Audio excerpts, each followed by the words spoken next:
ជំរាបសួរខ្ញុំឈ្មោះឈឺម៉ារិនបច្ចុប្បន្នខ្ញុំរស់នៅភូមិបរាយស្រុកបរាយខេត្តកំពង់ធំហើយបច្ចុប្បន្ននេះខ្ញុំធ្វើជាប្រធានផ្នែកអប់រំនៅអង្គការក្នុងស្រុកមួយឈ្មោះថា Go Ahead ហើយថ្ងៃនេះខ្ញុំចង់ចែករំលែកអំពីទីបន្ទាល់ដែលព្រះបានធ្វើការអស្ចារ្យពាក់ព័ន្ធជាមួយនឹងជីវិតរបស់ខ្ញុំកំឡុងពេលឆ្នាំ2010នៅពេលដែលខ្ញុំបានជាប់ថ្នាក់ទី12ហើយពុំមានលទ្ធភាពទៅរៀនបន្តគឺពេលនោះខ្ញុំមានការធ្លាក់ទឹកចិត្តជាច្រើនដោយព្រោះឃើញថាមិត្តភ័ក្តិមួយចំនួនធំទាំងអស់គឺពួកគាត់បានបន្តការសិក្សានៅទីក្រុងភ្នំពេញ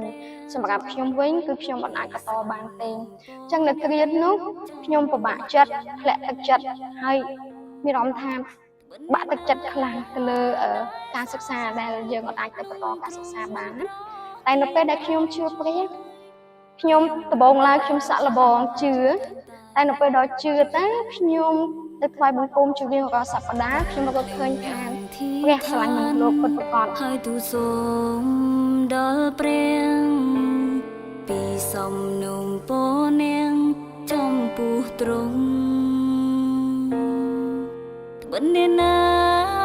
ដែលសូមนุ่งទ្រង់នឹងប្រទានអោចឹងខ្ញុំក៏បានសម្រេចចិត្តថាខ្ញុំនឹងទូលសូមយកឱកាសទៅបន្តការសិក្សានៅទីក្រុងភ្នំពេញខ្ញុំជឿព្រះតាំងពីឆ្នាំ2010ដូច្នេះសេចក្តីសំណូមក្នុងការអធិដ្ឋានរបស់ខ្ញុំគឺរយៈពេល3ឆ្នាំចាប់ពីឆ្នាំ2010រហូតដល់ឆ្នាំ2013ខ្ញុំអធិដ្ឋានសម្រាប់កិច្ចការមួយគឺសូមឱកាសឡើងទៅបន្តការសិក្សានៅទីក្រុងភ្នំពេញរហូតដល់ចុងឆ្នាំ2012ខ្ញុំគិតថាព្រះបានឆ្លើយតបទៅលើសេចក្តីអធិដ្ឋានរបស់ខ្ញុំរយៈពេល2ឆ្នាំទ្រង់បានឲ្យខ្ញុំបានជួបជាមួយនឹងបេសកជនម្នាក់គាត់មកពីប្រទេសអង់គ្លេស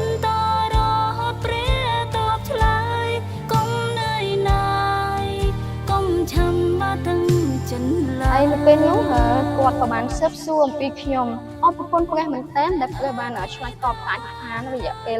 73ឆ្នាំបេសកជនម្នាក់នោះគាត់ក៏បានសម្រេចចិត្តជួយខ្ញុំឲ្យខ្ញុំមានឱកាសឡើងទៅបន្តការសិក្សានៅទីក្រុងភ្នំពេញខ្ញុំសប្បាយចិត្តហើយគ្រានោះដែរទៅខ្ញុំជឿជាក់ថាសេចក្តីសំណូមអធិដ្ឋានរបស់ខ្ញុំព្រះពិតជាផ្ដល់ឲ្យ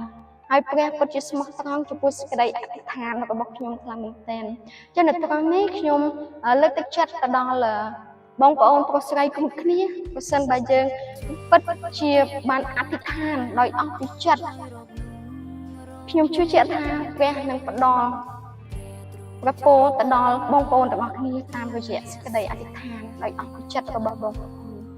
ខ្ញុំសប្បាយចិត្តខ្លាំងបំផុតដែលនៅក្នុងចុងឆ្នាំ2012នោះព្រះបានធ្វើការអស្ចារ្យឲ្យខ្ញុំមានឱកាសឡើងទៅបន្តការសិក្សាហើយខ្ញុំនៅតែបន្តអធិដ្ឋានទៅកាន់ទ្រង់រហូតសូមឲ្យ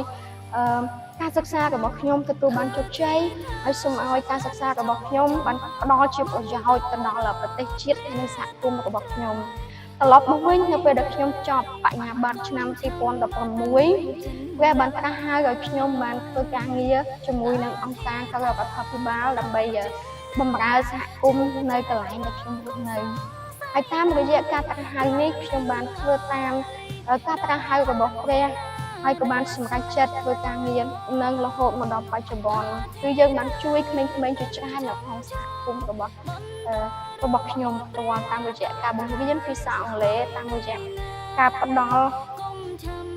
ជំនាញចំណេះដឹងផ្នែកកុំព្យូទ័រ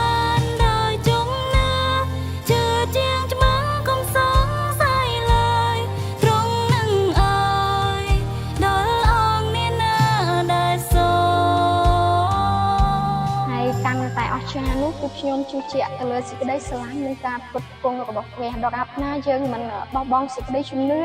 ដរាបណាយើងនៅតែស្រឡាញ់ហើយនៅតែស្វែងរកព្រះនោះការផ្គត់ផ្គង់ព្រះពរជាហូរហៀនឹងហូរមកកាន់យើង